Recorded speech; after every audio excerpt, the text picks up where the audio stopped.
eh bien, pour être complémentaire de la programmation culturelle de la ville.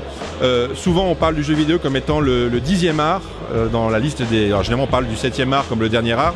À Montigny on considère que le jeu vidéo est un art, une œuvre d'art à part entière, parce que ça regroupe finalement le graphisme, le design, la musique, l'architecture. Donc tous ces métiers, tous ces gestes techniques, toute cette imagination finalement qui se mettent au service des jeux vidéo, eh bien aujourd'hui à Montigny on voulait le mettre en valeur. Ce qui est important avec ce salon, et ça on le voit vraiment dans tous les stands, c'est cette rencontre un petit peu intergénérationnelle. C'est-à-dire que les parents viennent avec leurs enfants et finalement ils viennent comprendre un petit peu l'univers de leurs enfants. Ils viennent comprendre un petit peu ce qui les intéresse, quel est leur imaginaire, quel est leur... parfois aussi leur maîtrise technique, parce que les enfants souvent ils ont une maîtrise technique dans ce domaine des jeux vidéo qui étonne les parents. Et puis à l'inverse, ça fait aussi rappeler aux parents, un petit peu par nostalgie quand on voit dans ce musée des jeux vidéo, ça leur fait rappeler aussi ce qu'ils ont gardé en eux de jeunes finalement. Donc il y a ces deux aspects, l'intergénérationnel, et puis le fait aussi que les enfants apprennent finalement aux adultes, vont découvrir aux adultes ce qu'ils intéressent.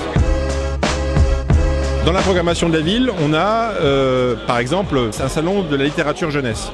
Mais ce qui nous importe à nous, c'est de pouvoir faire rayonner la ville, notamment par rapport à la jeunesse, mais de manière générale, et puis être dans l'air du temps. Et je pense qu'avec ce salon, on est dans l'air du temps, donc, et puis on fait rayonner aussi la jeunesse et la ville. Donc évidemment, on réfléchit à d'autres événements dans ce sens-là, faire rayonner et être dans l'air du temps. Alors, ce qui est très intéressant, c'est de voir, comme je vous l'ai dit, la rencontre qu'il peut y avoir entre les parents et leurs enfants.